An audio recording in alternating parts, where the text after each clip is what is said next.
I spent 31 years in commercial insurance. Not the glamorous kind where you're selling policies to celebrities or closing deals on yachts. The kind where you drive out to a warehouse in February, walk the perimeter in steel-toed boots, and write a report that either saves a business owner's livelihood or tells him he needs to spend $60,000 fixing his sprinkler system before anyone will touch him. It's detail work. Tedious, important, invisible. I was good at it. My name is Clarence. I'm 64 years old and I live alone now in a house in Knoxville, Tennessee that I paid off in 2019. The house has 3 bedrooms, a back porch that faces east, and a gas fireplace I use 9 months out of the year. It's quiet in the mornings. I make coffee. I read. I watch the light change on the ridge. I didn't always live alone. What I'm about to tell you happened 18 months ago, and I still think about it most days. Not with anger anymore. Mostly with a kind of tired clarity. The kind you get when you finally stopped pretending something was other than what it was. My wife's name is Donna. We got married in 1991 when I was 43 and she was 38, both second marriages. We knew what we were doing, or we thought we did. Donna had a daughter from her first husband, a girl named Paige who was 11 when we married. I had a son, my boy Timothy, who was 14 and lived with his mother in Chattanooga every other week. I raised Paige. That's the honest truth. Her biological father, a man I'll call the absent one because that's all he ever was, moved to Phoenix sometime around 1994 and sent birthday cards intermittently until about 2001, when even those stopped. I walked Paige to school. I sat through her piano recitals. I signed her field trip permission slips. When she was 16 and crashed my Buick into a telephone pole on Sutherland Avenue, I was the one who stood in the driveway at 11 o'clock at night explaining to her why honesty matters more than a clean driving record. I loved that girl like she was mine. I want to be clear about that, because it's important. What came later doesn't change that. It only tells you something about what she became that I didn't see coming. When Paige was 27, she married a man named Spencer. Spencer is the kind of man who wears dress shirts with the sleeves rolled up even on weekends, who references his college lacrosse career in conversation more than anyone who went to a state school should, and who has a firm handshake that he uses with the deliberate confidence of someone who practiced it. He works in real estate development, commercial properties mostly. He makes decent money, or he did, before things unraveled. I didn't dislike Spencer in the beginning. That's what I keep coming back to. There was nothing that made me think, on the day he asked for my blessing in the kitchen of our house, that I was looking at someone who would one day sit at my dinner table, using my credit card to plan a weekend trip he never mentioned to me. I said yes. I meant it. I shook his hand. Donna adored him. That's not too strong a word. She adored Spencer in the way some women adore a son-in-law who is confident and well-dressed and attentive in public. He called her by a nickname she seemed delighted by. He'd refill her wine glass before she asked. He complimented her cooking in the specific, articulate way that suggests either genuine appreciation or a man who has learned exactly what it takes to stay in a woman's good graces. I watched it and I didn't say anything. That was my first mistake. Not the last. After I retired in 2020, Donna and I had more time together than we'd had in 20 years of marriage. I want to be honest here. Some of it was good. We traveled. We drove the Blue Ridge Parkway in October. We went to see my son Timothy in Nashville, ate at restaurants I never would have justified on a weeknight, slept in nice hotels. But some of it surfaced things that had been buried under the schedule of working life, small frictions that had always been there, now without the buffer of exhaustion and busyness to smooth them over. Donna wanted to spend more time with Paige and Spencer. I understood that. They'd bought a house in Brentwood. Nice neighborhood. More house than they could reasonably afford on 2 salaries, which I knew because Spencer had borrowed $40,000 from me in 2019 to cover the down payment gap. He paid back $32,000 in installments, and then the payments stopped. When I brought it up at Christmas, Donna told me I was making the holidays uncomfortable. I let it go. This is a pattern I'm not proud of. I let things go. I told myself it was generosity. Looking back, I think it was avoidance. There's a difference, and I'm old enough now to know which one it was. By 2023, Spencer and Paige were at our house most Sundays. Not invited every time, they'd just show up. Donna loved it. I'd find Spencer in my garage, using tools he'd borrowed without asking, sometimes wearing a flannel shirt I recognized as mine. Donna thought I was being petty when I mentioned it. Maybe I was. I don't know anymore. What I do know is that by the spring of last year, I had a feeling, not paranoia, not the general unease of an old man who doesn't like change. An actual, specific feeling. The same one I got in my working years when I walked into a property and knew before I'd seen a single document that something was wrong, an instinct honed by decades of looking at what's real and what's managed. I started paying closer attention to our finances. What I found was not catastrophic, but it was systematic. Small charges on our joint credit card, restaurants I'd never been to, a recurring charge on a streaming service neither of us had signed up for, hotel charges in Gatlinburg for a weekend I was supposedly in Chattanooga visiting Timothy. I cross-referenced the dates. I was in Chattanooga. Donna was not in Gatlinburg alone. I didn't confront her immediately. I know how that sounds. But I'd spent 31 years writing risk assessments, and a risk assessment requires complete information before you open your mouth. I gathered complete information. In October of last year, Spencer threw himself a birthday party. He turned 40. It was at their house in Brentwood. Catered, according to Donna, who had been helping plan it for weeks. A DJ. An open bar. Somewhere between 60 and 80 guests. I was invited, technically, though the invitation was delivered by Donna on Spencer's behalf, which tells you something about the relationship by that point. I told Donna I wasn't feeling well that Saturday morning. This was true. I'd been having chest discomfort for 2 days, the kind that sits in the middle of your sternum and radiates in a way that's hard to describe. Not pain exactly, more like pressure. Like someone had placed a hand there and was pushing, steadily, without letting up. I'd been ignoring it because I'm 64 and I ignore things that scare me. Another pattern I'm not proud of. By 3 in the afternoon, the pressure had become something else. I was on the back porch when it changed. Sharpened, moved into my left arm, made my jaw ache in a way that had no business being connected to my chest. I knew what it was. I've known what it was. I've known what it was for 2 days and didn't want it to be true. I called 911. Then I called Donna. She picked up on the 3rd ring. I could hear the party in the background. Music, laughter, the particular ambient noise of a crowd that is comfortable and well-fed. I told her I'd called an ambulance. I told her I thought I was having a heart attack. There was a pause. Not a long one. Then she said, "Oh, Clarence." The way you'd say it to a child who's just told you he doesn't want to go to bed. She said she was sorry, that she couldn't leave right now, that Paige would be devastated if she stepped out during the party. She said she was sure the paramedics would take good care of me. She said she'd come to the hospital as soon as things wound down. I didn't say anything else. I hung up and sat down on the porch steps and waited for the ambulance, and I watched the neighbor's dog bark at a squirrel in the yard next door, and I thought very clearly, this is what I am to them. I coded briefly in the ambulance. I'm told this as a clinical fact by the paramedic who pulled me back.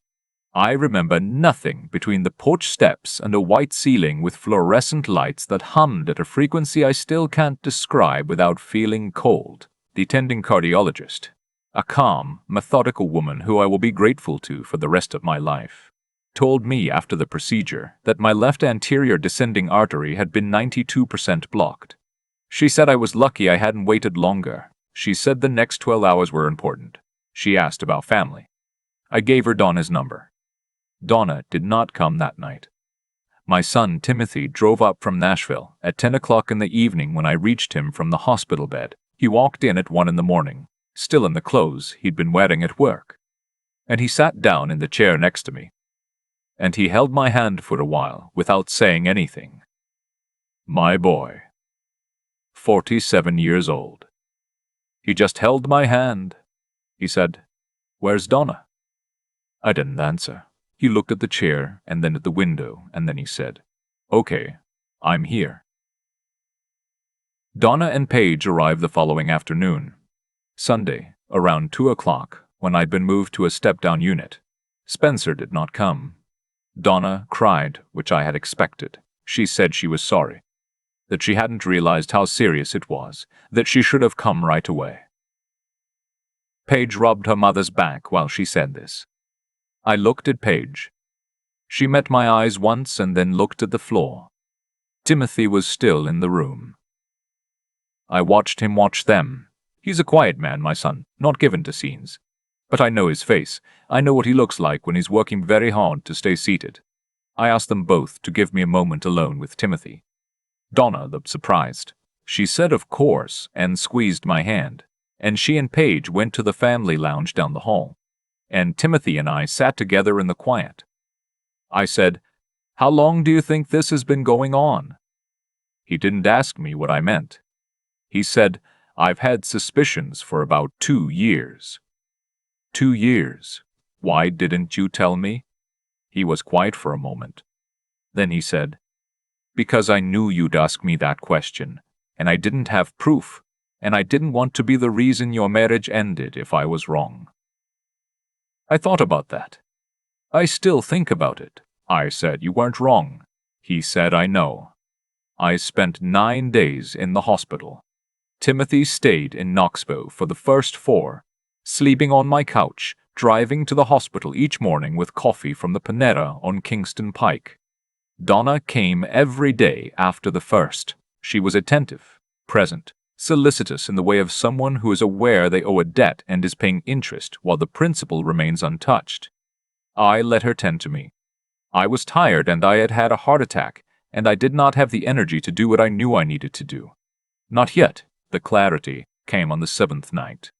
It arrived quietly, the way important realizations sometimes do, not as an emotional collapse, not as fury, but as simple, factual recognition. I lay in that hospital bed and I looked at the ceiling and I went through it, item by item, the way I used to walk a property. I catalogued what I had and what was gone and what could be recovered and what couldn't. I called my attorney the next morning. His name is Bernard Holloway. I've known him for 20 years. He picked up on the first ring. I said, "Bernard, I need you to clear your afternoon on Thursday." He said, "Are you all right?" I said, "I'm better than I was. That's why I'm calling." What I did over the following 6 weeks, I did carefully, legally, and without a single conversation about it at home.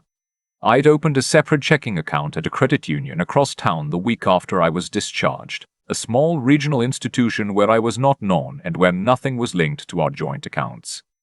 I began transferring my personal assets, my retirement savings, a brokerage account I'd held since 1998, a CD ladder I'd been building for 8 years into structures that Bernard advised on, not hiding money, not fraud. Restructuring, legally, in preparation for a dissolution of marriage that I had decided on in a hospital bed in October and had not announced. I also had a conversation with my mortgage servicer about refinancing the house into my name alone. Donna was not on the deed. She'd been resistant to the paperwork when we bought it. Said it didn't matter since we were married, and I had let it go. That one turned out to be fortunate. I changed my estate documents. Timothy is my beneficiary. He has been since the beginning, but now the paperwork reflects the current reality rather than a family structure that had ceased to exist years before I admitted it. The hardest part was the $8,000 I transferred out of our joint account into the new credit union account. I documented everything. I took half of what was there, which is legal in Tennessee under marital property statutes. Bernard walked me through it. I kept records. I wasn't going to give anyone the opportunity to call me a thief. I also made a phone call to Spencer's commercial real estate firm, not to his direct line, to the firm's managing partner, a man I had met exactly once at a charity event in 2021. I'd looked him up on LinkedIn. His name was Roger Taft.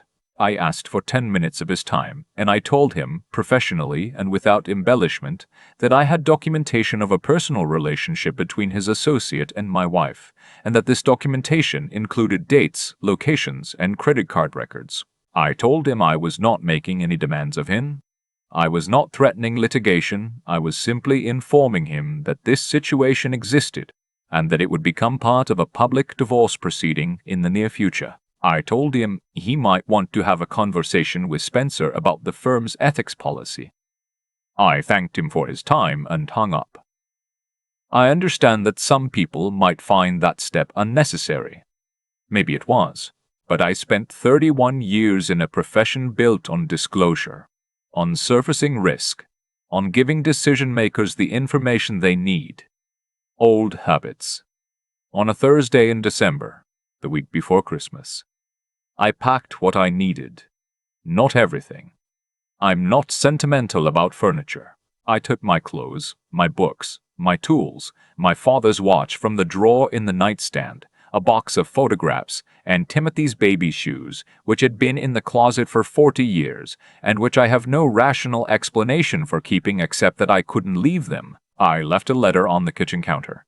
It was 3 pages, handwritten, because I believe that some things should be set in your own hand, and not printed from a document template.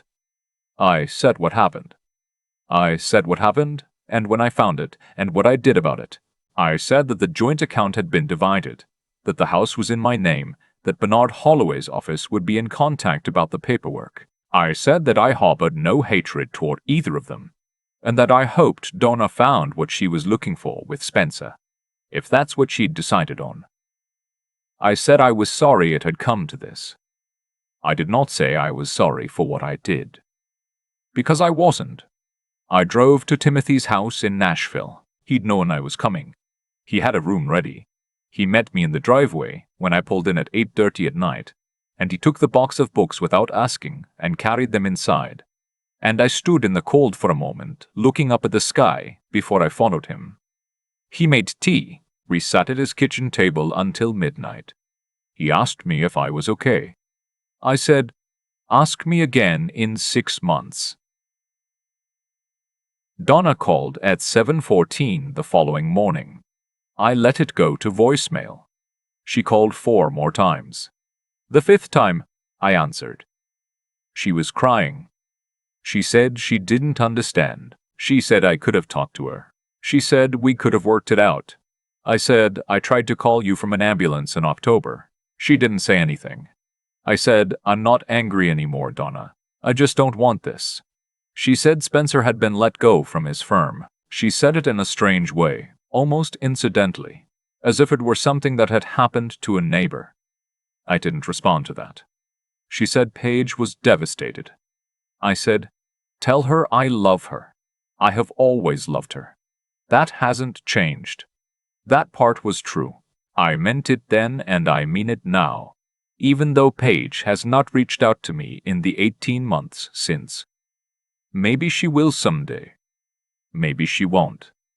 There are some things a father does, even an accidental one, that remain true regardless of whether the child ever acknowledges them. I filed for divorce in January. Tennessee is a fault state if you want it to be, and Bernard wanted it to be, because the financial settlement is more favorable. I had the documentation. The process took 8 months. I will spare you the procedural details except to say that in a county courtroom in September of this year, a judge looked at the evidence, looked at Spencer sitting in the gallery, because he was subpoenaed as a material witness, and signed the paperwork with the particular quiet efficiency of someone who has seen this particular story many times before and is not surprised by any of it. Spencer's jaw was tight. I watched it from across the room. He didn't look at me. I drove back to Knoxville. I made dinner. I sat on the back porch and watched the last of the evening light go off the ridge. And I drank coffee. And I thought about the 31 years I'd spent evaluating risk, and how the one thing I'd been least rigorous about had been my own life. I am 64 years old. My heart is repaired, medically speaking. 2 stents, a maintenance prescription, A cardiologist I see every 4 months who tells me my numbers are better than men, 10 years younger. I walk 4 miles every morning. I bought a kayak in the spring and I use it on Sundays when the weather holds. My son calls me every Sunday night. We talk for 40 minutes, sometimes an hour. He's a good man. Better than I deserve, probably. For all the years I was distracted by the wrong things. I have not spoken to Donna since the phone call the morning after I left. I don't have anything more to say. I don't think she does either. I think about the porch steps sometimes. October afternoon, left arm aching, the neighbor's dog barking at a squirrel, waiting for the ambulance, knowing with complete certainty what I was to the people I'd spent 20 years of my life providing for. It's a hard thing to know. It's also, I've come to understand, a necessary one. You can spend a long time maintaining a structure that can no longer hold weight. You can keep patching the facade, keep reinforcing the walls, keep pretending the cracks are cosmetic.